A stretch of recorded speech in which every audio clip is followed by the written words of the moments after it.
जय माता दी प्रिय दर्शकों, आज के इस वीडियो में केवल एक ग्रंथ की चर्चा नहीं बल्कि हम सीधे जुड़ने जा रहे हैं भक्ति के उस परम ऊर्जा के महासागर से जिसका नाम है श्रीमद् देवी भागवत महापुराण। मित्रों, ये कोई साधारण पुराण नहीं बल्कि 18 महापुराणों के मस्तक पर सुशोभित वह दिव्यमणि है जो ज्ञान, भक्ति और वैराग्य की त्रिवेणी से आपके जीवन को पवित्र करने आया है। ये केवल शब्दों का संग्रह नहीं अपितु स्वयं आदि शक्ति जगदम्बा का साक्षात वांग्मय स्वरूप है। इस ग्रंथ का एक एक अक्षर एक मंत्र है। इसकी हर कथा ब्रह्मांड के गूढ़ रहस्यों को उजागर करती है। इसका इस नवरात्रि श्रवण मात्र करने से आपके भीतर सोई हुई शक्तियाँ उजागर होती है। तो आइए हमारे साथ इस अद्भुत आध्यात्मिक यात्रा पर चलते हैं और डुबकी लगाते हैं उस ज्ञान की गंगा में जो आपके हर दुख, हर कष्ट, हर पाप को धोकर आपको आत्मिक शांति और सफलता का वरदान देगी। तो मित्रों, तैयार हो जाइए उस महाशक्ति की महिमा को जानने के लिए जिससे ये संपूर्ण सृष्टि संचालित है। जो कोई भी मनुष्य केवल इसका श्रवण कर लेता है तो वह अपने समस्त पापों से मुक्त हो जाता है। ये पुराण केवल शारीरिक रोगों का नहीं अपितु मानसिक व्याधियों जैसे कि भय, चिंता और अवसाद का भी शमन करता है। इसके श्रवण मात्र से भूत प्रेत जैसी नकारात्मक शक्तियाँ, अशुभ विचार सदा के लिए नष्ट हो जाते हैं। जो कोई भी सौभाग्यशाली भक्त नवरात्रि के पावन पर्व में इस पुराण का श्रवण करता है उस पर देवी भगवती की असीम कृपा रहती है। माता उससे बहुत प्रसन्न होती है और उसके सौभाग्य के समस्त द्वार खुल जाते हैं। तो आइए हम सब मिलकर श्रीमद् देवी भागवत महापुराण के अमृतमय ज्ञान के बारे में जानें। भगवती की उपासना का इतिहास अत्यंत प्राचीन है। भारत में देवी पूजा की परंपरा तो वैदिक काल से चली आ रही है। शक्ति या देवी की आराधना इस भूमि की आत्मा में बस चुकी है। वेदों में 40 से भी अधिक देवियों का नाम का उल्लेख मिलता है जो इस बात को प्रमाणित करता है कि वैदिक ऋषि भी शक्ति तत्व की महत्ता से भली भांति परिचित थे। वेदों में हमें देवी की स्तुति के अनेक सूक्त प्राप्त होते हैं जैसे कि श्री सूक्त, दुर्गा सूक्त और सरस्वती सूक्त जो पूरी तरह से देवी अथवा शक्ति को ही समर्पित है। उपनिषदों में परम तत्व की उपासना स्त्री रूप में वर्णित है।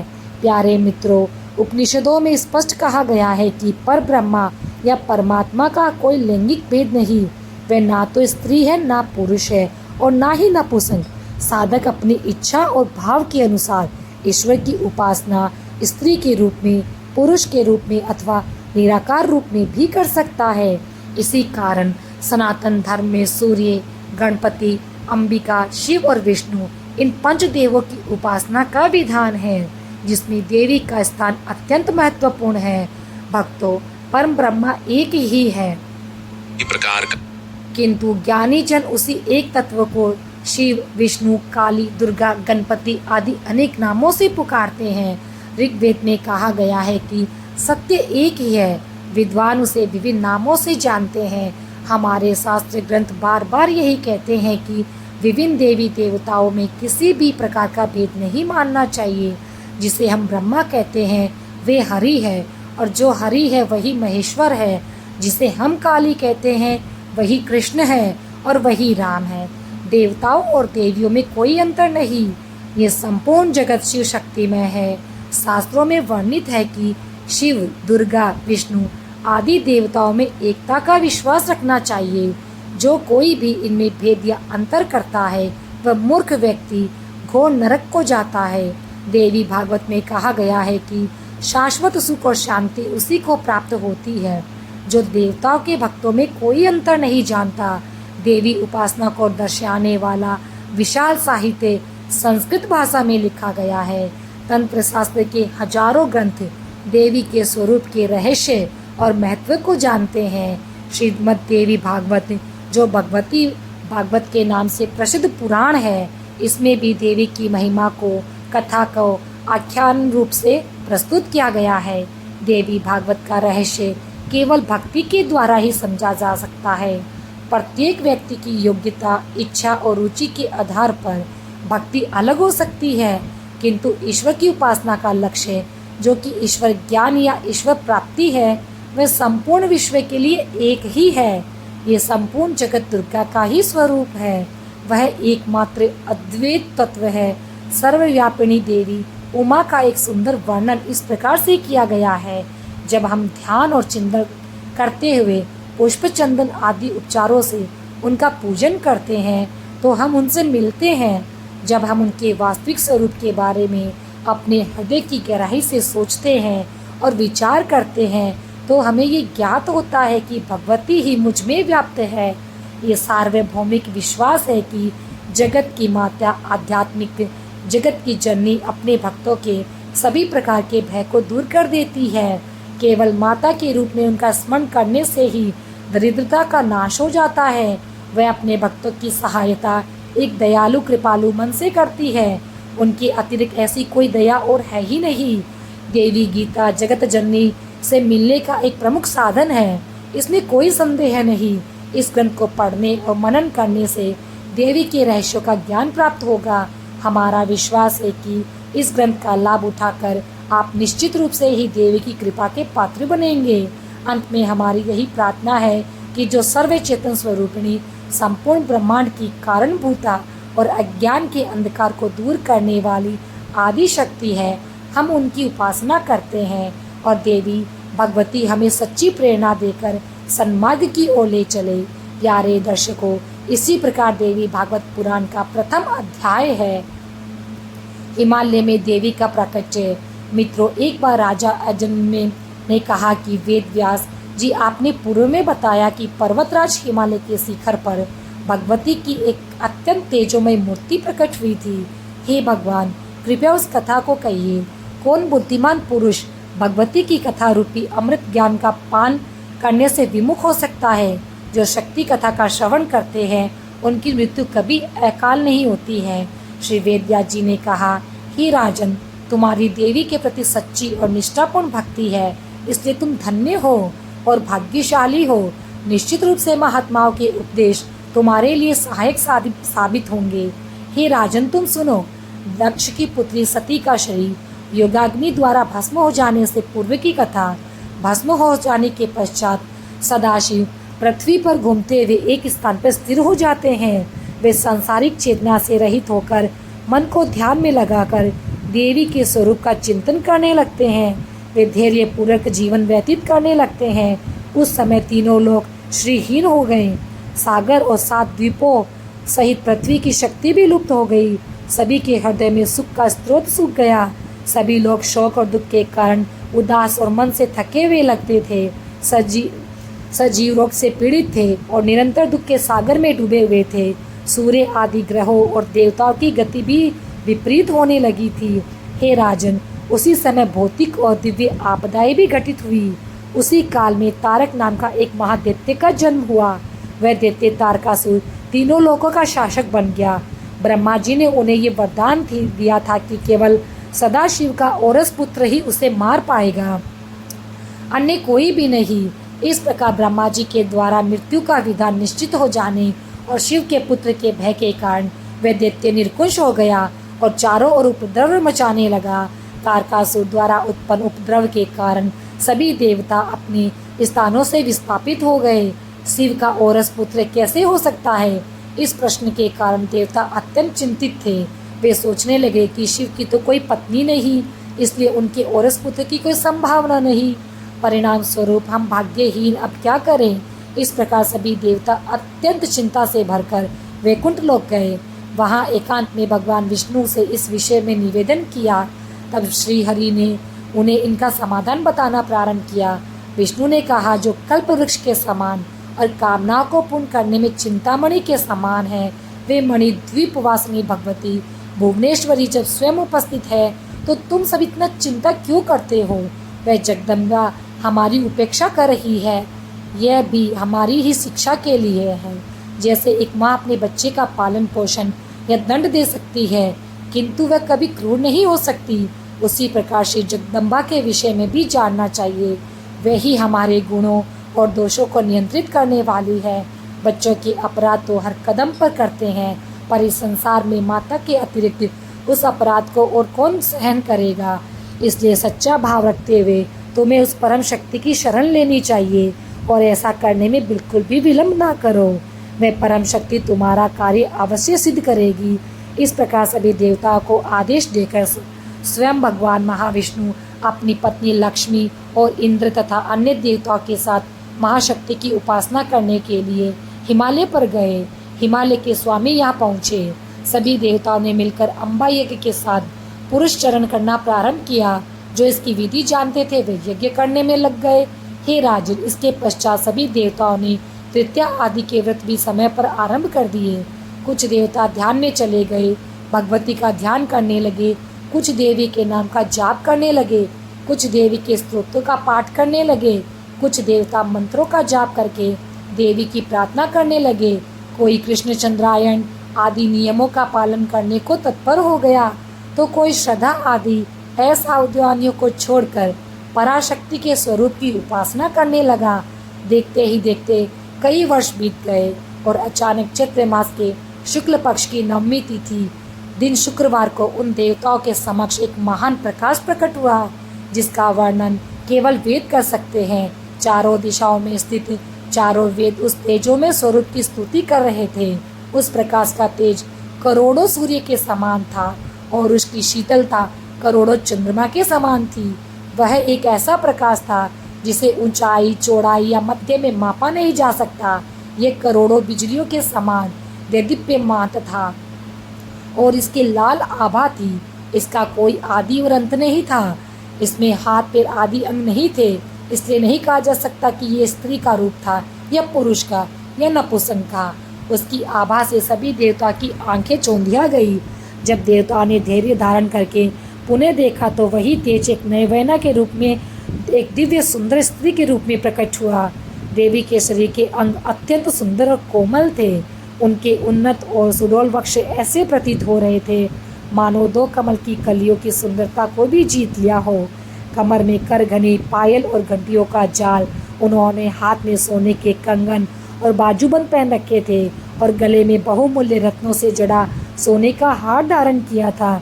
गालों पर गिरती हुई उनकी बालों की लटें ऐसी लग रही थी जैसे भंवरों की पंक्ति हो। भगवती का मुख पुष्पराज की भांति खिला हुआ था। उनकी नाक नुकीली और होठ मधुर थे। उनके दांत मधुर पुष्प की कली के समान थे और वे मोतियों के हार, रत्न जड़ित मुकुट और चूड़ामणि के रूप में चंद्रमा की कला से सुशोभित थी। उनके केश मल्लिका और मालती के पुष्पों की माला से सजे हुए थे। उनके मस्तक पर केसर का तिलक था और सूर्य, चंद्रमा, अग्नि के रूप में 3 नेत्र विराजमान थे। उनके 4 हाथों में पाश, अंकुश, वर और अभय मुद्रा थी। देवी ने लाल वस्त्र धारण किए और उनके शरीर की कांत अनार के फूल के समान थी। उनका शरीर सभी श्रृंगार और वेशभूषा से पूरी तरह सुशोभित था। सभी देवता को प्रणाम करते हुए एक मंद मुस्कान से युक्त प्रसन्न मुख वाली, सभी आशाओं को पूर्ण करने वाली, सभी को मोहित करने वाली, बिना किसी कारण की कृपा करने वाली जगत माता को देवताओं ने अपने ठीक सामने देखा। करुणा की उस मूर्ति को देखने के पश्चात सभी देवता उन्हें नमन करने लगे, किंतु स्नेह के आंसुओं से उनका गला अवरुद्ध हो जाने के कारण वे कुछ कह नहीं पा रहे थे। देवताओं ने भक्ति पूर्वक प्रणाम किया और किसी तरह अपने मन को शांत करके आंखों में प्रेम के आंसू लिए स्तुति करने लगे। कहा, हे देवी महादेव शिवे, प्रकृति को हमारा नमस्कार। व्रत और नियमों के जो तेज प्रज्वलित होता है, उस कर्म की अग्नि के समान रंग वाली को हम निरंतर नमन करते हैं। हम दुर्गा देवी की शरण लेते हैं जो फलों को प्रदान करती है। आप हमें संसार सागर से सरलता से पार कराएं। हम आपकी तेजोमय शक्ति को प्रणाम करते हैं। देवताओं ने वाग देवी को जन्म दिया।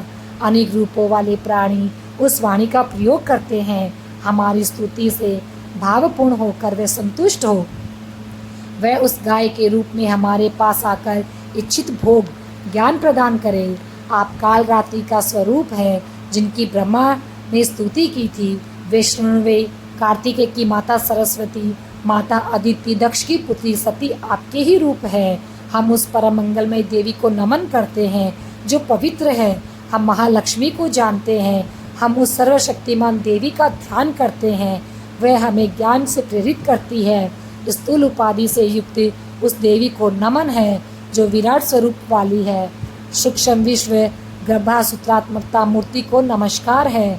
परम कल्याण स्वरूपा और अव्यवहारिक बाधाओं से मुक्त उस देवी को नमन है जिनके अज्ञान के कारण जैसे रस्सी में सांप, फूलों की माला आदि का भ्रम में वर्णन किया जाता है, उसी प्रकार भगवती को न पहचानने से जगत का वर्णन किया जाता है और उन्हें जानने से जगत का भ्रम भी नष्ट हो जाता है।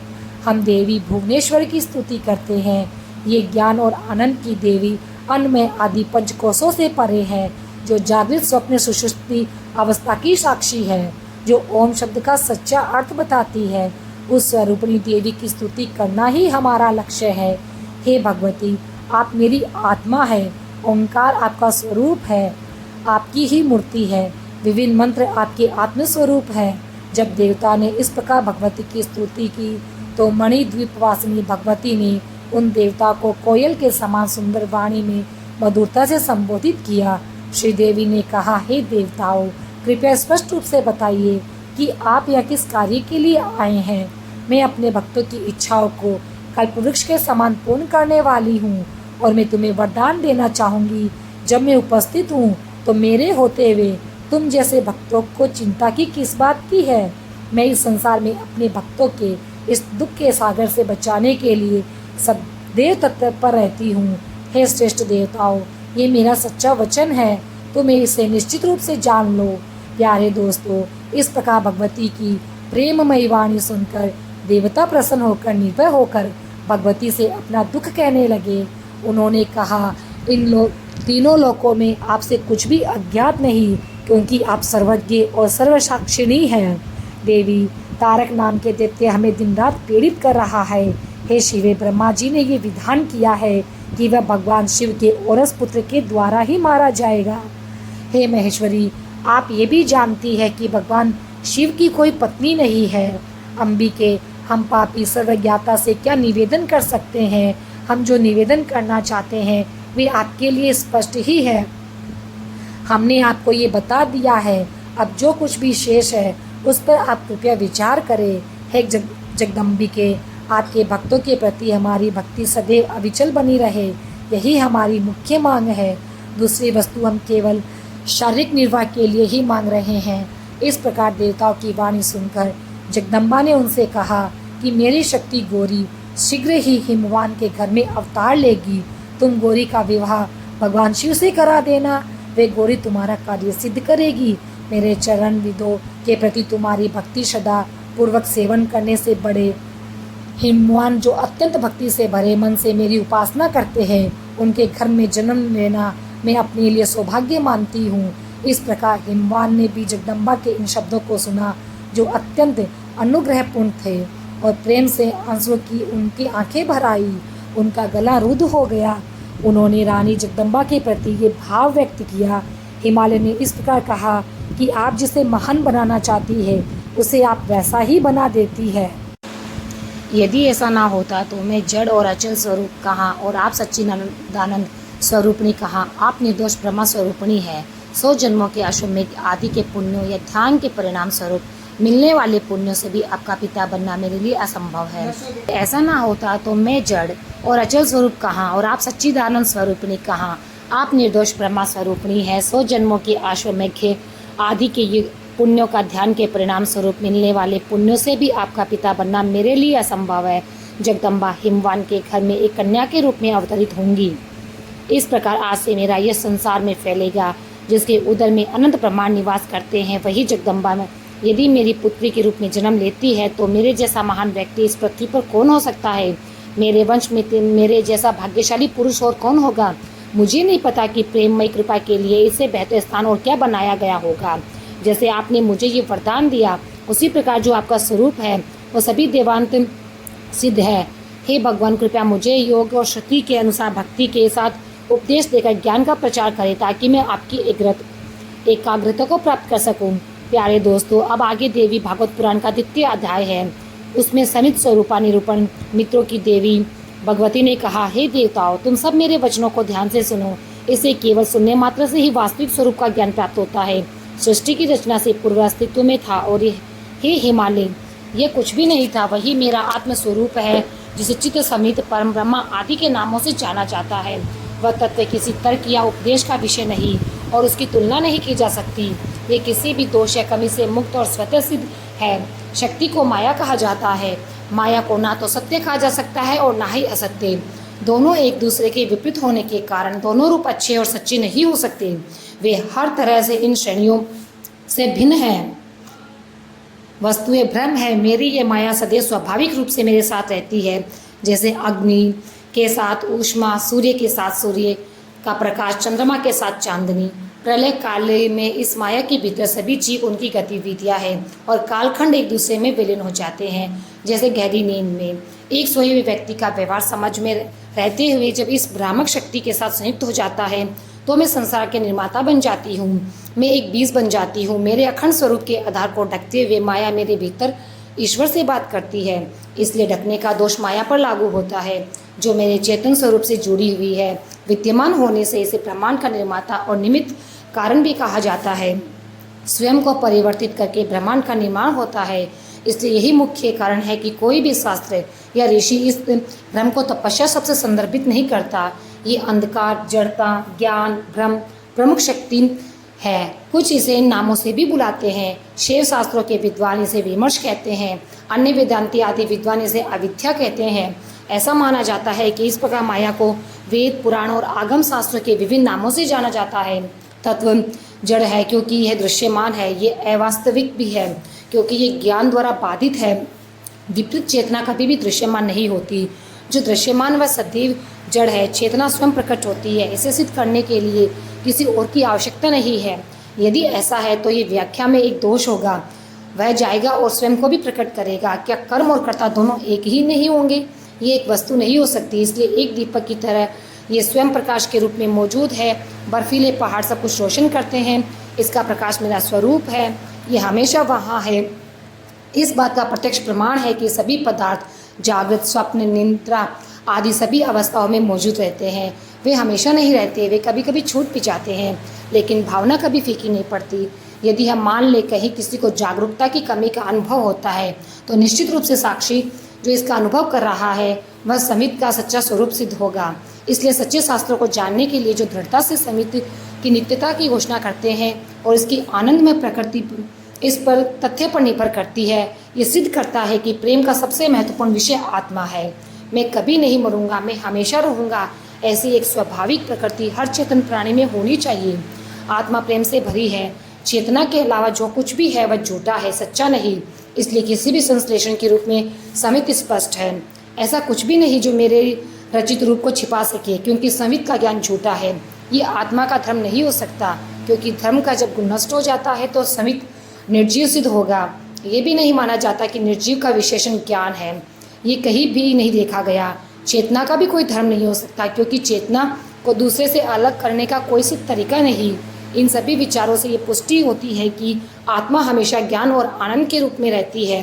वह सत्यपूर्ण, वह अनासक्त है और द्वैत की जाल से रहित है। जब ईश्वर की अपनी ब्रह्मांड शक्ति सिद्धांत के विचार विमर्श से दूर हो जाती है तो अज्ञान, इच्छा और क्रिया के प्रवाह के साथ मिश्रित हो जाता है। तब ईश्वर संसार की रचना करने की इच्छा वाला बन जाता है। इसके पीछे पिछली सृष्टि के प्राणी है। उस समय अर्जित संस्कारों की परिपक्वता और किए गए कर्म सहायक कारण बन जाते हैं। हे हिमवान, ये पूरी रचना स्वाभाविक रूप से होती है, बिना किसी विचार की आवश्यकता के। ये मेरा अलौकिक स्वरूप है, सृष्टि का आदिम तत्व जो माया के भिन्न होकर अव्यक्त है। सभी शास्त्रों में इसे अव्यक्त नाम से बताया गया है। संपूर्ण सृष्टि तत्व की उत्पत्ति परम है। सभी कारणों का कारण सच्चिदानंद का ये प्रकटीकरण है। ये सभी क्रियाओं का संगठित बीज और इच्छा है। ज्ञान क्रिया शक्तियों का आधार बन जाता है। यही एकाक्षर मंत्र है का अर्थ है। ध्वनि से केवल शरीर के आकाश उत्पन्न होता है। आकाश से स्पर्श से वायु उत्पन्न होती है और वायु के रूप से उग्र प्रकाश से रस युक्त जल और फिर सुगंधित पृथ्वी क्रमिक रूप से उत्पन्न होती है। आकाश केवल शब्द शरीर मात्रा का आश्रय है। वायु में शब्द स्पर्श 2 है। अग्नि में शब्द स्पर्श रूप है। जल में शब्द स्पर्श रूप है। रस 4 है। पृथ्वी तत्व में शब्द स्पर्श, रूप, रस, गंध, ये 5 गुण है। ईश्वर के गुण है जो 5 तत्वों और शरीर तत्वों द्वारा बनाए गए हैं। सामूहिक लिंग शरीर जिससे बना होता है उसे महत या सूत्रात्मा भी कहते हैं। यह ईश्वर की आत्मा है। सूक्ष्म शरीर सभी में मौजूद है। इस कारण शरीर को पहले अव्यक्त के रूप में वर्णित किया गया था। इसी लिंग शरीर के माध्यम से शरीर का जन्म होता है और यही संपूर्ण ब्रह्मांड का बीज भी है। पूर्वोक्त पंच महाभूतों में पंचीकरण की प्रक्रिया द्वारा स्थूल पंच महाभूतों की रचना, जिसमें अब मैं शरीर में मौजूद तत्व के प्रकार का वर्णन करती हूँ। प्यारे दर्शकों, पूर्वोक्त 5 तत्वों में से प्रत्येक के 2 भाग हैं। हे पर्वतराज, प्रत्येक के दूसरे आधे भाग को फिर से 4 बराबर भागों में विभाजित करें। इन 4 भागों को शेष 4 महाभूतों के पहले अविभाज्य आर्थिक भाग में जोड़ने से 5 गुण एक दूसरे में मिल जाते हैं। इन पक्षियों द्वारा बनाए गए 5 भौतिक तत्वों के कारण ईश्वर का यह दृश्यमान रूप ब्रह्मांड के विशाल शरीर का निर्माण करता है। प्रत्येक महापृथ्वी के लिए सत्वांश के सामूहिक सत्वांश से जब कोई सभी विकल्पों को समाप्त करने के पश्चात बिना किसी संदेह के विश्व के बारे में एक दृढ़ निर्णय लेने पर आता है तो उसे बुद्धि कहा जाता है। जब अंतःकरण प्रत्येक महाग्रह के तरल पदार्थों से भविष्यवाणियाँ करता है तो 5 कर्मेंद्रियाँ बनती है। सभी 5 का रजस मिलकर प्राण का उत्पादन करता है। ये प्राण शक्ति 5 प्रकार की होती है। हृदय में प्राण, गुदा में अपान, नाभि में समान, गले में उदान और पूरे शरीर में घूमने वाला ज्ञान। ये वायु के 5 तत्व है, 5 ज्ञानेंद्रियाँ, 5 कर्मेंद्रियाँ, 5 प्राण, मन और बुद्धि है। मेरा लिंग शरीर का सूक्ष्म शरीर 17 अंगों वाला है। हे पर्वतराज, अब प्रकृति के 2 प्रकार का वर्णन सुनो। एक माया है, दूसरी अविद्या है। माया सत्व गुण की है और अविद्या ये तीनों गुण मिश्रित है। अपनी आध्यात्मिक ज्योति के कारण जो ब्रह्मा पर निर्भर करती है और ईश्वर से ब्रह्म में विलीन नहीं होने देता, जब भी परावर्तित होता है तो इसे ईश्वर कहा जाता है। इसे माया का निवास माना जाता है। जिसके पास ज्ञान है वह सर्वज्ञ कर्ता और सभी पर कृपा करने वाला है, लेकिन हिमालय अज्ञान के परिलक्षित चेतना जीव बन जाती है जो सभी दुखों का आश्रय है। ईश्वर और जीव दोनों ही आध्यात्मिक स्थूल, सूक्ष्म और कारण शरीर है। ईश्वर के अभिमान के अनुसार जीवन के 3 नाम हैं। कारण शरीर वाला जीव प्राज्ञ है, सूक्ष्म शरीर वाला तेजस है और स्थूल शरीर वाला विश्व है। इसी प्रकार ईश्वर को भी क्रमशः ईश, सूत्रात्मा, विराट कहा जाता है, जिसके 3 नाम हैं, जिसमें जीव व्यक्तिगत रूप है और ईश्वर सार्वभौमिक रूप है। सर्वशक्तिमान ईश्वर स्वयं जीवों पर कृपा करना चाहता है। हे गिरीश्वर, तुम शरीर के विभिन्न भोगों और वरदानों के माध्यम से विभिन्न तरीकों से दुनिया का निर्माण करते हो। ये ईश्वर मेरे अखंड रूप में प्रकट होता है और केवल मेरी शक्ति से प्रेरित होता है। प्यारे मित्रों, अब आगे देवी भागवत पुराण का 3य अध्याय करेंगे थोड़ी देर के बाद में। 4 रूपों के दर्शन दिए और कहा कि केवल मायावी शक्ति से ही संपूर्ण चेतन और अचेतन जगत का निर्माण होता है। यहाँ तक कि जो माया उत्पन्न होती है वह भी आध्यात्मिक दृष्टिकोण पूरी तरह से अलग नहीं है। शास्त्रों में इसे विद्या, माया आदि के रूप से अलग इकाई के रूप में उल्लेख किया गया है। दृष्टि में केवल एक ब्रह्म तत्व है और इसके अलावा कुछ नहीं है। पूरे ब्रह्मांड का निर्माण करने के पश्चात मैं उसमें प्रवेश करती हूँ। हे हिमालय, माया और तत्व ये मेरे प्रवेश है। अपने साथ कर्म आदि को लेकर प्राण शक्ति को प्रगति के साधन के रूप में लेकर चिन्मय चिदूपणी यह मेरे लिए संभव हो सकता है कि मैं अपने जीव रूप में एक शरीर को छोड़कर दूसरे में प्रवेश करूं। इसलिए प्राण और उपाधियों की स्वीकृति विभाज्य है। फिर भी घट, ग्रह, मंजूषा आदि के संबंध में आकाश भिन्न प्रतीत होता है। उसी प्रकार माया से उत्पन्न मैं भी उपाधियों में अलग हूँ। श्रेष्ठ कमल, पुष्प आदि और निकृष्ट मल आदि को प्रकाशित करते हुए भी सूर्य उच्च या निम्न नहीं होता। उसी प्रकार मेरी आत्मा भी, बुद्धि भी शरीर आदि भौतिक वस्तुओं के संपर्क से कभी भी थोड़ी सी दूषित नहीं होती। ऐसे संसारिक लोग मुझे आच्छादित कहें केवल बुद्धि आदि उपाधियों का अध्ययन करने के पश्चात ये मानते हैं कि आत्मा ये करती है। जब बुद्धि शुद्ध होती है तो ये विश्वास केवल एक भ्रम साबित होता है। अज्ञान के भेद के कारण जीवों में भेद होता है और माया के भेद के कारण ईश्वर में भी भेद होता है। ब्रह्मा, विष्णु आदि के बीच का भेद स्वीकार किया जाता है। माता स्वयं ईश्वर और जीवों के बीच में भेद को स्वीकार करती है। एक कमरे में रखे खाली बर्तन को देखकर बर्तन खाली लगता है, कमरा खाली लगता है। जैसे आकाश में भेद की धारणा होती है, उसी प्रकार आत्मा और परमात्मा की 2 धारणा शरीर के अंगों के भेद का कारण बनती है। भेद की कल्पना की जा सकती है जो माया उपाधियों के माध्यम से जीव को समझने देती है। वह विभिन्न जीवों का कारण है। उसी तरह ईश्वर सार्वभौमिक रूप से बनाया गया है और उसमें विभिन्न चीज़ें बनाई गई है। माया रूपों की भी कल्पना करती है। अज्ञान जीवों का मूल कारण है और उससे शरीर, इंद्रियों, आत्मा, मन आदि जैसे तत्वों का संग्रह भौतिक शरीर में किया जाता है। अहंकारी बुद्धि भी इच्छा प्रबल करती है। जीवों के बीच का अंतर उनके शरीर में अंतर से स्थापित होता है। परमात्मा हिमालय के नाम की कल्पना सत और रजोगुण के अंतर के आधार पर भ्रम पैदा करती है। मैं इन सभी के सचेत रूप में मौजूद हूँ। मैं सार्वभौमिक हूँ। मैं ईश्वर हूँ। मैं आत्मा हूँ। मैं सूक्ष्म ब्रह्मांड का स्रोत हूँ। मैं ब्रह्मांड की स्थूल उपाधि हूँ। मैं अभिमान से रहित एक आत्मा बन जाती हूँ। ब्रह्मा, विष्णु, रुद्र, गौरी, ब्राह्मी, वैष्णवी आदि मेरी महिमा है। सूर्य, तारे, चंद्रमा आदि में दिव्य प्रकाश हूँ। मैं जानवरों, पक्षियों, चंडालों, चोरों, क्रूर लोगों, अच्छे कर्मों के लिए उत्सुक सज्जनों आदि के रूप में मैं हूँ। मैं एक हूँ, पुरुष, स्त्री, नपुंसक आदि। बिना किसी संदेह के भले ही मेरे मन में कोई ना हो, वस्तु देखी या सुनी जा सकती है, चाहे बाहरी दुनिया में हो या आंतरिक अनुभव में। मैं हमेशा उन सभी में मौजूद हूँ। मेरे बिना चेतन और अचेतन जगत में कोई वस्तु नहीं। यदि यह नहीं है तो एक शून्य हुआ। जैसे सड़क पर पड़े एक बरगद के पेड़ का बेटा जब कोई रस्सी को मंद प्रकाश में देखता है और सांप, माला, पृथ्वी में एक छेद आदि का भ्रम होता है, तो वास्तव में वही रस्सी विभिन्न रूप धारण कर लेती है, जैसे भगवान विभिन्न रूप धारण करते हैं। मैं इस काल्पनिक दुनिया में सभी रूपों में सत्य के रूप में प्रकट हूँ। ये बोला जा रहा है कि जैसे कि ये स्थापना से अलग है, लेकिन मेरे होने के साथ जुड़ा हुआ है। ये आधिकारिक हो रहा है, इसकी कोई अलग शक्ति नहीं। प्यारे दर्शकों, हिमालय ने कहा कि हे देवेश्वरी, आपके वचन ये प्रकट करते हैं कि ब्रह्मांड आपका दिव्य शरीर है। आप इस ब्रह्मांड का निर्माण कैसे करती है, उसे पहनने की मेरी प्रबल इच्छा है। देवी, यदि आप मुझे आशीर्वाद दे तो ये इच्छा पूरी होगी। फिर व्यास जी ने कहा कि हिमालय के इस कथन को सुनकर विष्णु, ब्रह्मा जी आदि सभी देवता प्रसन्न हो गए और हर्षित मन से इस कथन को सुनाने लगे। ये जानकर कामधेनु के समान भगवान ने अपने भक्तों की इच्छाओं को पूरा करने के लिए अपने पूरे शरीर का रूप धारण कर लिया।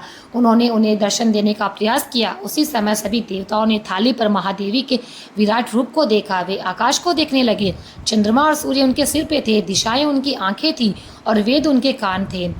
वाणी वायु तत्व से बनी थी, उनका प्राण उनके हृदय में स्थान था। इसे विश्व कहा जाता है।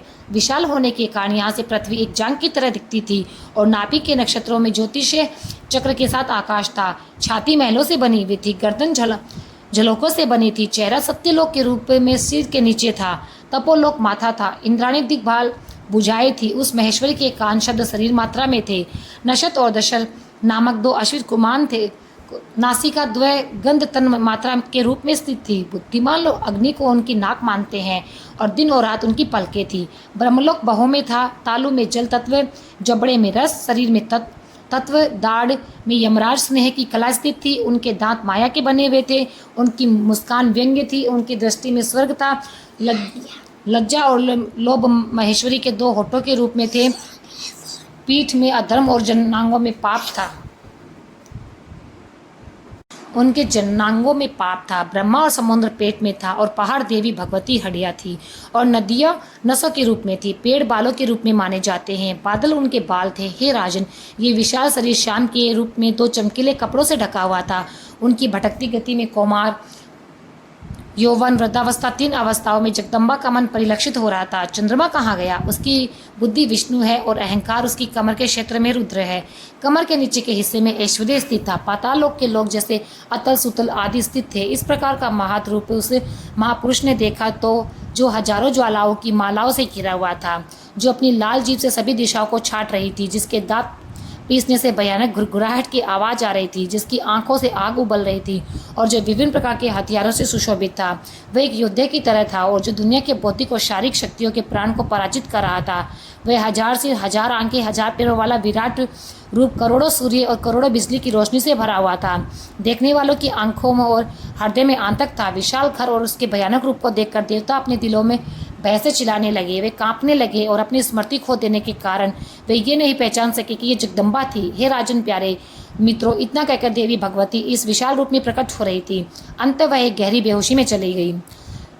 दूसरी में उनके चारों ओर स्थित 4 वेद देहधारी होकर एक समाधि में देवताओं को जगाया। श्रेष्ठ श्रुति की चेतना समझने के माध्यम से होश में आई। देवता जगदम्बा की कृपा और महिमा से द्रवित हो गए और उनके प्रति प्रेम और भक्ति से भर गए। उनकी आंखें और गला अवरुद्ध हो गया। फिर भी उन्होंने साहस जुटाया और महादेवी से प्रार्थना की। देवताओं ने प्रार्थना करके ये कहा कि महामाया, कृपा हमारे पापों को क्षमा कर दीजिए। हम गरीब हैं लेकिन आपके बच्चे हैं, इसलिए कृपा हमारी रक्षा करें। हे देवताओं की रानी, कृपया अपना क्रोध शांत करें। हम आपके भयंकर रूप को देखकर डर रहे हैं। यदि हम अपनी स्तुति को से आपको प्रसन्न करना चाहते हैं, हम ऐसा करने में असमर्थ है। ब्रह्मांड के देवता आपकी स्तुति उचित तरीके से कैसे कर सकते हैं? यदि आपके निकट के प्राचीन ऋषि भी आपकी शक्ति को समझने में सक्षम नहीं है, तो इस श्रेणी में उत्पन्न आधुनिक समय हमारे समझने का विषय कैसे हो सकता है? भुवनेश्वरी सच्चिदानंद ब्रह्मा तत्व है जो संपूर्ण वेदांत दर्शन द्वारा सिद्ध है। ओंकार और अहंकार आपके शब्द दो अभिव्यक्तियां हैं। हम आपको बार बार नमस्कार करते हैं। अग्नि, सूर्य, चंद्रमा, ये तीनों प्रकाश जिससे प्रकट होते हैं, जिससे सभी वनस्पति आदि उत्पन्न होती है, उस सार्वभौमिक कारण से जिसे देवता, मनुष्य, पशु और पक्षी जन्म लेते हैं, उस सबको नमस्कार है। प्राण, अपान आदि जीवन देने वाले वायु विशेष, गेहूँ, जौ आदि खाद्य पदार्थ, तपस्या, श्रद्धा, रथ, ब्रह्मचर्य आदि धर्म और नियम, ये सब जिनकी ओर मैं बार बार झुकने के लिए प्रवृत्त हूँ, उस ब्रह्मा स्वरूपनी को प्रणाम है। प्राण अग्नि में के सात शिखर, 7 ईंधनों को लेकर किए गए 7 आहुतियाँ, इंद्रिया, मन, बुद्धि और उनके विषय से सिद्ध होते हैं। आपको मेरा नमन है। परम आत्मन सभी 7 लोकों का मूल कारण, जिसके कारण समुद्र, पर्वत, नदियाँ लोकप्रिय हैं, जिसके कारण शरीर को पोषण देने वाले अनाज और रस उत्पन्न होते हैं, बार बार नमस्कार करता हूँ। यज्ञ से अंगभूत दीक्षा योग दक्षिणा थे, उससे परम को नमस्कार है, जिसे ऋग यजु साम मंत्र द्वारा बनाया गया है। हे ब्रह्मांड की माँ, हमारे सामने, पीछे, दाएं बाएं, ऊपर नीचे, चारों दिशाओं में आपको हमारा नमस्कार है। सुरेश्वरी, हमें अपने इस अलौकिक विराट रूप को समाप्त करके पहले की तरह अपने अत्यंत सुंदर अम्बा के रूप में आ जाइए। प्यारे मित्रों, व्यास जी ने कहा, इस प्रकार भयभीत देवताओं को देखकर करुणा के सागर जगदम्बा ने अपना भयंकर रूप वापस ले लिया और अपना सुंदर स्वरूप प्रकट किया, जो चारों ओर से कोमल था और 4 हाथों में पाश, अंकुश और अभय मुद्राएं थी। लंबी आंखें करुणा से भरी हुई थी, चेहरा कोमल था, उस सुंदर चेहरे पर एक कोमल मुस्कान थी। उसे देखकर सभी देवता निर्भय और शांत हो गए। उन्होंने भगवती को प्रणाम किया और हर्षित स्वर में उनकी जय जयकार करने लगे। मित्रों, देवी भागवत पुराण का 4th अध्याय है, ज्ञान का मार्ग। श्री देवी ने कहा, मेरा महान अद्भुत रूप और कहा तुम्हारा कमजोर भाग्य, फिर भी तुम्हारे प्रति मेरे स्नेह के कारण मैंने तुम्हें ये रूप दिखाया है। मेरी कृपा के बिना इस विशालता को किसी अन्य साधन से देखना संभव नहीं है, ना तो वेदों के अध्ययन से, ना ही योग के अभ्यास से, ना ही दान, तपस्या, पूजा के प्रभाव से। हे पर्वतराज, मुख्य संदर्भ से सुनो, मैं तुम्हें विषय बताऊंगी। जीव शरीर प्राप्त करते हैं और दुनिया के सुखों में तल्लीन रहते हैं। वे सुख आत्मा की प्रकृति के होते हैं। संस्कार के कारण प्रवृत्ति और निवृत्ति के रूप में कर्म पुण्यमय होते हैं और उनके परिणाम स्वरूप शरीर फिर से बनता है। हम सुख, दुख और प्राप्ति का अनुभव करते हैं और एक चलते हुए पहिए की तरह इस दुनिया का चक्र निर्बाध रूप से चलता रहता है। इसकी जड़ अज्ञान है, जिससे इच्छा और कर्म उत्पन्न होते हैं। इसलिए जो व्यक्ति बंधन से मुक्त होने की इच्छा रखता है, उसे अपने अज्ञान को नष्ट करने के लिए सही विधि अपनानी चाहिए। मानव जन्म की सफलता मानव प्रयासों की पूर्ति और मुक्ति से है। ये बोध भी इसी से होता है कि न केवल ज्ञान में और अज्ञान को नष्ट करने की संभावना और क्षमता है। हिमालय में अज्ञान को नष्ट करने के लिए कर्म और पूजा की कोई संभावना नहीं, क्योंकि वे अज्ञान को नष्ट हो जाते हैं। विरोधी नहीं बल्कि विपरीत वे अज्ञान के पोषक है।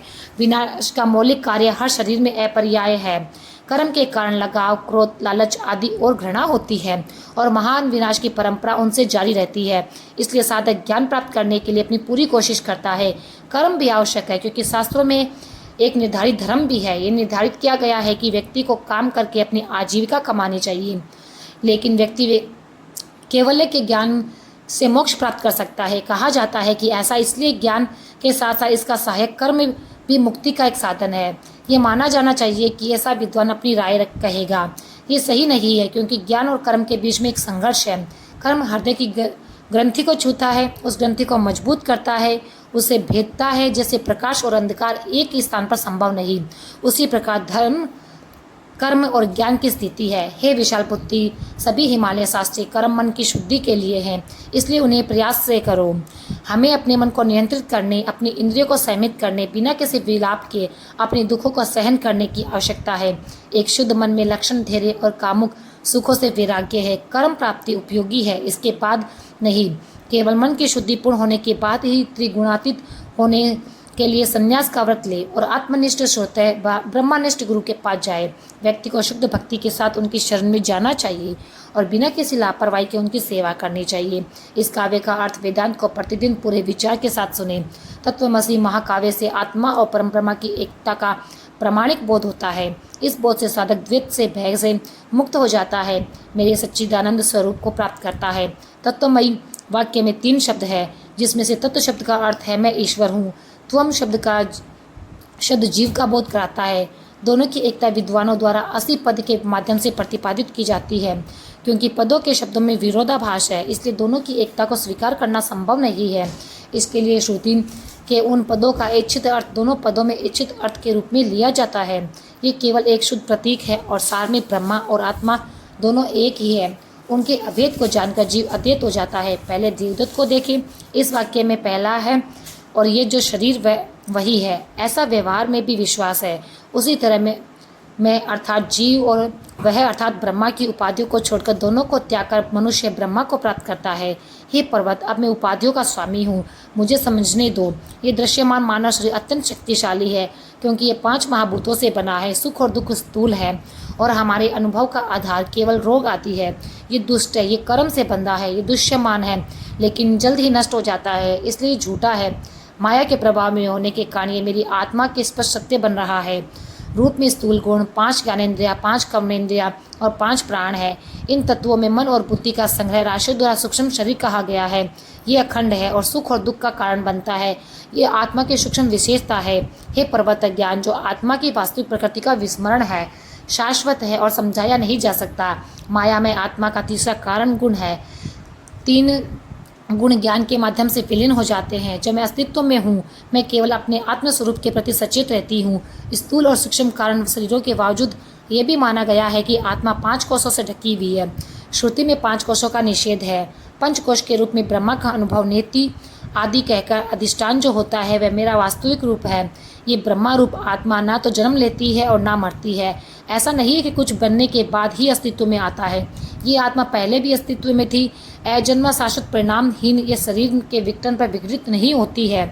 कोई सोचे कि मैं आत्मा हूँ, क्या मुझे मार देना चाहिए, या कोई सोचेगा कि मैं मर रहा हूँ। दोनों ये नहीं समझते कि आत्मा नहीं मरती। प्रत्येक प्राणी की आत्मा जो एक परमाणु से छोटी है और सबसे बड़े से बड़ी है, मर जाती है।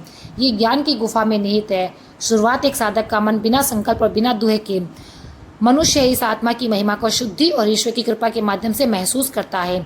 शरीर को एक रथ समझो, इनका स्वामी आत्मा है। बुद्धि सारथी है, मन लगाम है, जो इंद्रियाओं है वह इस दुनिया के घोड़ों को नियंत्रित करता है। सांसारिक मामले उसका मार्ग है। बुद्धिमान इसे जानते हैं कि आत्मा इंद्रियों और मन के संयोग से एक सुख भोगी उत्पन्न होता है, जो नैतिकता से रहित होता है। जिसका मन अनियंत्रित और अज्ञान से भरा है, वह इस रथ को सही रास्ते पर चलाने में असमर्थ है। अक्षम होने के कारण वह गंतव्य ब्रह्मा पद के माध्यम से दुनिया को प्राप्त करता है। लेकिन जो हमेशा अच्छे कर्मों में लगा रहता है, जिनका मन स्वतंत्र है और जो ज्ञान से संपन्न है, वही सही रास्ते पर पहुंचता है, जहां किसी को फिर से जन्म नहीं लेना पड़ता। जिसका सारथी ज्ञानी बुद्धि है, वह केवल साधना के सीमा को पार करके के बाद ही मनुष्य ने अपने मन की लगाम को दृढ़ता से पकड़ लिया है। वह उस सर्वोच्च पद पर पहुंचता है जो मेरा ही स्वरूप है। इस प्रकार शब्दों और अपने स्वयं के तर्कों का उपयोग करके व्यक्ति अपनी वास्तविक प्रकृति का निर्णय ले और निध्यासन के ध्यान करके मेरे स्वयं को जाने। पहले रूप का ध्यान करे और सफलता के लिए मंत्र जाप और देवी प्रणाम का पाठ करे। इस अभ्यास को करने के बाद अपने स्वयं के भौतिक शरीर में इस शब्द के 3 अक्षरों की कल्पना करें। ये आकार का सूक्ष्म रूप है, इसका आकार रूप है, उससे निराकार बनता है। तेरी आत्मा ऐसी है। ईश्वर के सामूहिक शरीर में भी स्थूल और सूक्ष्म कारण आत्मा उस क्रम में 3 अक्षरों से बनती है। इसके बाद बुद्धिमान व्यक्ति को समाज और व्यक्ति की एकता पर ध्यान देना चाहिए। इस तरह समाधि की शुरुआत में भावनाओं में भरकर बाद में आंखें बंद करके मैं देवी जगदीश्वरी का ध्यान करती हूँ। इसके लिए सभी संसारिक इच्छाओं से निवृत्त हो और शरीर को छोड़ दे। तपस्या के त्रय से हटाकर ईर्ष्या, घृणा आदि से मुक्त साधन और भक्ति की गहरी भावना के साथ शब्दों के मुक्त होना चाहिए। गुफा आदि में बैठकर नाक से घूमने वाली प्राण अपान वायु प्रवाह को नियमों के अनुसार नियंत्रित करना चाहिए। आत्मा को आकार के रूप में विलीन कर देना चाहिए। तेजस उकार को इकार में विलीन करना चाहिए। बुद्धिमान आत्मा इकार को मकार में विलीन करे। राजन, इस ध्यान अभ्यास के कारण सिद्ध हो जाने के बाद ये श्रेष्ठ पुरुष मुझसे मिलने के बाद मेरा स्वरूप वही हो जाता है, क्योंकि ब्रह्मा और ब्रह्मा का ध्याता एक ही है। इस योग अभ्यास के माध्यम से सतह पर मेरे दिव्य रूप का अनुभव करने के बाद विद्वान पुरुष तुरंत अपने कर्म के साथ अपने अज्ञान को नष्ट कर देते हैं। तो दोस्तों, देवी भगवत पुराण का 5वां अध्याय है योग का वर्णन। पर्वतराज, हिमालय ने कहा, हे महेश्वरी, मैं आपके दर्शन का अनुसरण कर रहा हूँ। मैं भूत योग के माँ के बारे में विस्तार से जानना चाहता हूँ। तो मुझे बताइए। कृपया इस युग का उपदेश देने के लिए दयालु बने, जो दृष्टि प्रदान करता है। श्रीदेवी ने कहा, ये योग नहीं है। ना तो ये आपको स्वर्ग ले जाता है और ना ये सिद्धियों के माध्यम से संसारिक समृद्धि लाता है। पाताल लोक में गिरने की प्रक्रिया भी योग्य नहीं है। जो लोग योग के वास्तविक सार को जानते हैं वे कहते हैं कि आत्मा और आत्मा परमात्मा का योग है। हे निष्पाप हृदय के ऐसे तत्व हैं जो इस योग के विरोधी है। जिन चीज़ों को योग के मार्ग में बाधा माना जाता है वो है काम, क्रोध, लोभ, मोह और अभिमान। केवल इन शत्रुओं को युक्तिपूर्ण तरीकों से पराजित करके ही योगी योग को प्राप्त कर सकता है। अंगों का वर्णन इस प्रकार है: यम, नियम, आसन, प्राणायाम, प्रत्याहार, धारणा और ध्यान। समाधि के साथ 8 अंग है जिन्हें योगी योग साधना में अपनाते हैं। पहला अंग यम है। योग के ये 10 अभ्यास अहिंसा, सत्य, अस्तेय, चोरी तथा का निषेध, ब्रह्मचर्य, दया, ईमानदारी, दृष्टा से संयम, क्षमा, धैर्य, मध्यम आहार, स्वच्छता, पवित्रता का पालन सिद्ध करते हैं। हे राज्य तपस्वी, संतुष्ट आस्तिक, दान, ईश्वर की पूजा, वेदांत का श्रवण, अनाथ दार से शर्मिंदगी महसूस करना, पूरे विचार के साथ मंत्रों का जाप करना, हवन करना, इन 10 तरीकों का पालन करना कहा जाता है। 5 मुख्य योगासन इस क्रम में बताते हैं। एक तो होता है बद्ध पदासन, स्वस्तिकासन, भद्रासन, वज्रासन और वीरासन। एक पैर के ऊपरी हिस्से को दूसरी जांघ और दूसरे पैर को उसी तरह दूसरी जांघ पर रखकर हाथों को पीठ के पीछे ले जाकर पैरों की मदद से स्वीकार करें। ये योगियों का पसंदीदा बद्ध पदासन है। जांघों और घुटनों के बीच पैरों के तलवों और शरीर को सीधा करके बैठना, इसे योगियों के द्वारा स्वस्तिकासन कहा गया है। दोनों पिंडली सूत्र गुदा के दोनों किनारों पर होते हैं। पेट में बैठकर दोनों टखनों को हाथों से पकड़कर और उन्हें अंडकोश के नीचे रखकर भद्रासन को योगी द्वारा बहुत अच्छा माना जाता है। पैरों को जांघों के नीचे पंक्ति में रखा जाता है। इससे अच्छा वज्रासन दोनों हाथों को सीधी अंगुलियों के साथ घुटने पर रखना, एक पैर के साथ एक हाथ को जमीन पर और दूसरे जांघ के नीचे रखकर और पीठ सीधी करके बैठना वीरासन है।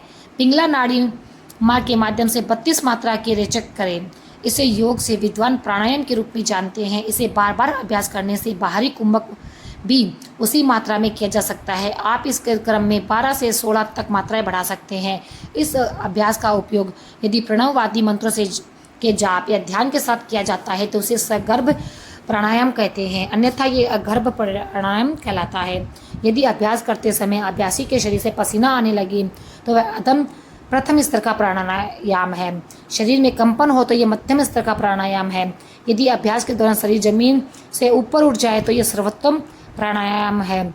जब तक ये किया जाता है तब तक बिना किसी रुकावट के प्राणायाम का अभ्यास करते रहना चाहिए जब तक कि लक्षण प्रकट ना हो। इंद्रियों जो इंद्रिय विषयों में भटकती है उन्हें बलपूर्वक इंद्रिय विषयों से हटाकर मन में स्थापित करने की विधि प्रत्याहार है।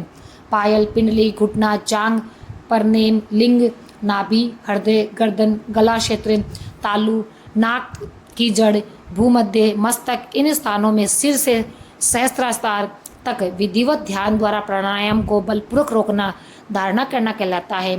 एकाग्र मन से चेतन स्वरूप का चिंतन करना, आत्मा में प्रिय देवता का चिंतन करना ध्यान कहलाता है। आत्मा दिव्य का स्रोत है। संभव से एकता जानना ऋषि द्वारा समाधि कहा जाता है। इस प्रकार योग के 8 अंगों को समझा जा सकता है। इसका वर्णन किया गया है। अब मैं आपको सर्वश्रेष्ठ मंत्र योग के बारे में बताऊंगी। हे हिमालय पर्वत, ये मानव शरीर 5 तत्वों चंद्रमा, सूर्य और अग्नि से बना है। एक पूर्ण ब्रह्मांड माना गया है। ये प्राणी तेज के साथ ब्रह्मगिरी में 3 करोड़ नाड़ियाँ हैं और उनमें से 10 प्रमुख हैं। रीढ़ की हड्डी के मध्य में चंद्रमा, सूर्य और अग्नि के रूप में 3-3 नाड़ियाँ व्यवस्थित हैं। बाईं ओर शरीर में ईड़ा नाड़ी दीप्तिमान चंद्रमा के रूप में है। यह शक्ति का रूप है और अमृत से भरा हुआ है। दक्षिण भाग में पिंडला नाड़ी सूर्य रूप की है और पुरुष प्रकृति की है। ये सुषुम्ना स्वयं एक दीप्तिमान अग्नि के रूप में एक नाड़ी है और इसके केंद्र में एक अजीब जगह पर इच्छा, ज्ञान और क्रिया की आत्मनिर्मित शिवलिंग है जो करोड़ों सूर्य की तरह चमक रही है और इसके शीर्ष पर प्रत्येक बीज अक्षर ध्वनि बिंदु से संपन्न होता है। ये हिमवान का स्वरूप है जो मुझे अविभाज्य है। देवी का स्वरूप है। सुषुम्ना के बाहरी भाग में चक्रों के इस प्रकार ध्यान करें। मूलाधार के पिघले हुए सोने के रंग से एक कमल का चिंतन करें जिसमें 4 पंखुड़ियां हैं। वम, शम, शम, सम, ये 4 अक्षर स्वाधिष्ठान चक्र में मूलाधार के ऊपर मौजूद है। ये क्षण अग्नि के समान दीप्तिमान और हीरे की तरह चमकता है। कमल का फूल जिसकी पंखुड़ियों में डन डम नम तम धम थम धन धम पम फम अक्षर है। मणिपुर चक्र है, इसके ऊपर अनाहत चक्र है जिसके कर्ण से लेकर थम तक 12 अक्षर है। इसके ऊपर 16 स्वरों वाला विशुद्ध चक्र है जहाँ आत्मा ईश्वर के दर्शन से वांछित है। शुद्धि देने वाला होने के कारण से महाभूत विशुद्ध पद्य आकाश तत्व का नाम दिया गया। वह अहंकारी, उससे ऊपर वह आत्मा में स्थापित है। 2 अक्षरों वाले 2 समूह हैं। इस सुंदर चक्र में सांसारिक विधि से दिव्य आज्ञा की संक्रमण होता है। कारण यह है कि आज्ञा चक्र कहा जाता है।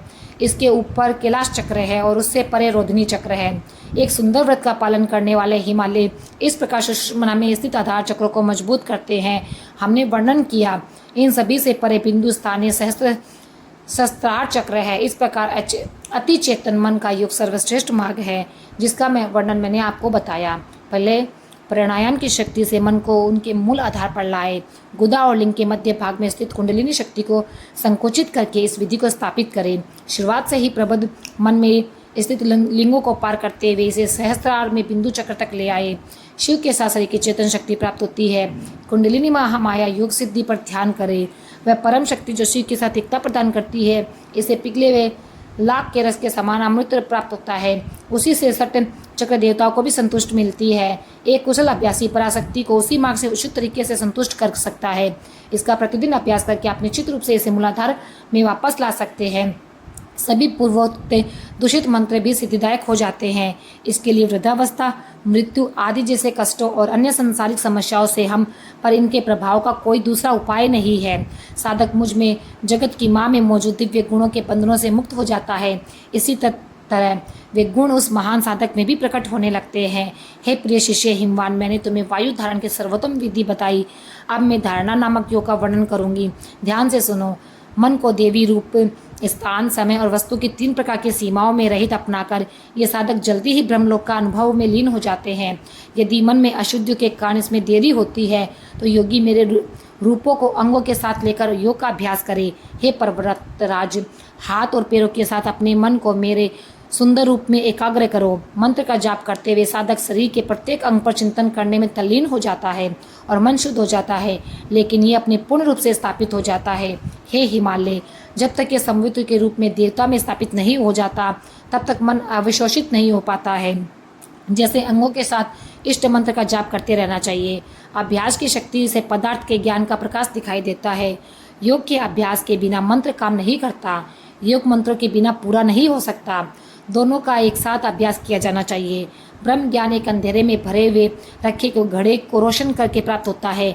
इसी तरह माया से ढके आत्मा के रूप को केवल रोशन करने वाले मंत्रों के माध्यम से ही देखा जा सकता है। यह महसूस किया जाता है कि इस तरह मैंने यहाँ इसके भागों सहित पूरी योग विधि तुम्हें बता दी है। ये केवल गुरु के उपदेशों के माध्यम से ही जान जा सकती है। भले ही कोई करोड़ों शास्त्र पढ़ ले, लेकिन गुरु के उपदेश के बिना ये लागू नहीं है। प्यारे दोस्तों, देवी भगवत पुराण का 6वां अध्याय है कि ब्रह्मा देवी और श्रीदेवी ने क्या कहा। तो ब्रह्म और श्रीदेवी ने कहा, हे पर्वतराज, इस प्रकार के योग में अभ्यास से अत्यंत सच्ची भक्ति के साथ लगा हुआ एक भक्त उचित आसन में बैठकर मेरे ब्रह्मांड स्वरूप पर ध्यान करना चाहिए, जो सर्वव्यापी महत्व का है। एक चेतन प्रकाश है जो मानव हृदय की गुहा में से प्रकट होता है। उसमें दुनिया के सभी जीवित और निर्जीव पदार्थ स्थापित है, जो सत्य, प्रकट और अवास्तविक है। ये एक प्राकृतिक से अधिक शक्तिशाली और परमाणु से अधिक सूक्ष्म है। ये जिसमें सभी लोग और उनके निवासी रहते हैं। जीव उस ब्रह्म में स्थापित है जिसे मेरे रूप में जाना जाना चाहिए। वह अक्षर ब्रह्मा है। वह प्राण, वाणी, मन आदि है। वह अमृत जैसा प्रकट है।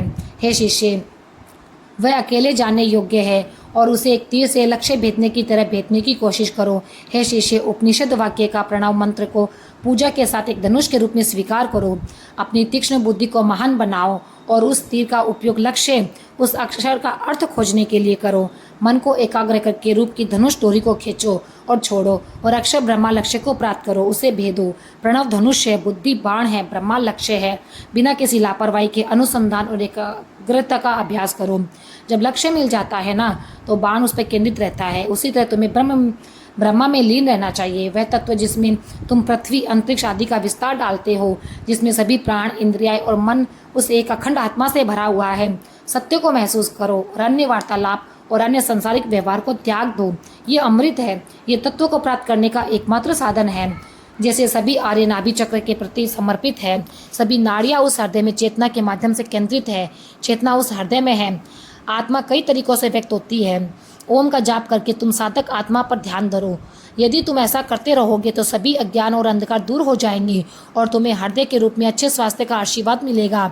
ब्रह्मपुर में दिव्य चेतना और अन्य प्राणायाम मनोमय ज्ञानमय आदि कोशों में स्थित आत्मा तत्व का बुद्धिमानी से अनुसंधान करने के बाद धैर्य के साथ पुरुष इसमें विज्ञान के माध्यम से इसे महसूस करता है और आनंद के अमृत का अनुभव करता है।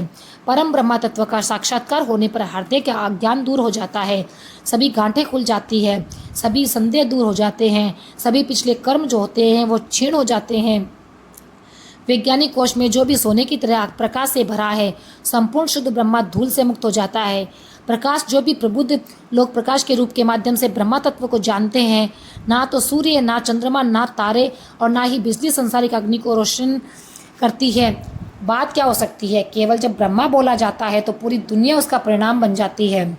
ये दृश्यमान दिखाई देता है जैसे कि पूरा ब्रह्मांड है, आगे पीछे बाएं दाएं ऊपर नीचे फैला हुआ ये पूरा ब्रह्मांड परम ब्रह्मा है, जिससे ये अनुभव होता